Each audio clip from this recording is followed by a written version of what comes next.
யாருடன் கூட்டணி என்பது பற்றி இன்னும் சில நாட்களில் அறிவிப்பேன் என முன்னாள் முதலமைச்சர் ஓ பன்னீர்செல்வம் தெரிவித்துள்ளார்.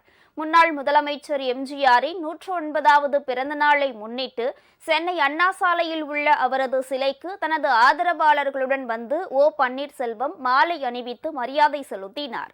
பின்னர் தொண்டர்களுக்கு அவர் இனிப்புகளையும் வழங்கினார். தொடர்ந்து செய்தியாளர்களிடம் பேசிய ஓபிஎஸ், வரும் 23ஆம் தேதி பிரதமர் பங்கேற்கும் என்டிஏ கூட்டத்தில் பங்கேற்க தனக்கு அழைப்பு வரவில்லை என தெரிவித்தார்.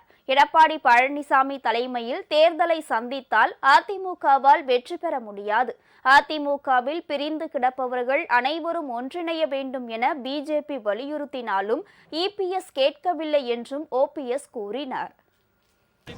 முடியாது. அவர் இன்றைக்கு இருக்கின்ற அதிமுக தலைமை என்று நான் சொல்ல மாட்டேன். வழக்கு நீதிமன்றத்தில் இருக்கிறது. எடப்பாடி பழனிசாமி என்றைக்கு கழகத்தினுடைய பொதுச் செயலாளராக சட்ட விதிகளுக்கு மாறாக இல்லீகலாக முறையற்ற முறையில் தேர்வு செய்து அவர் பொறுப்பேற்றுக் கொண்ட இதுவரையில் 11 தேர்தல்களில் அனைத்து இந்திய அண்ணா முன்னேற்றங்களும் தோல்வித்தான் கண்டிருக்கிறது. ஒரு தேர்தலை வெற்றி பெறவில்லை. ஐயா, பொதுக்கூட்டத்திற்கு அழைப்பு வந்தால் பங்கேற்பீங்களா? 23ஆம் தேதி அன்று பொதுக்கூட்டத்திற்கு அழைப்பு வந்தால் பங்கேற்பீங்களா? யாருங்க? பொதுக்கூட்டத்திற்கு பிரதமர் கொடுத்திருக்கா? இதுவரை வரவில்லை. வந்தால் பங்கேற்பீங்களா? நீங்க ஏசியத்துக்குலாம் நான் பதில் சொல்ல முடியும்.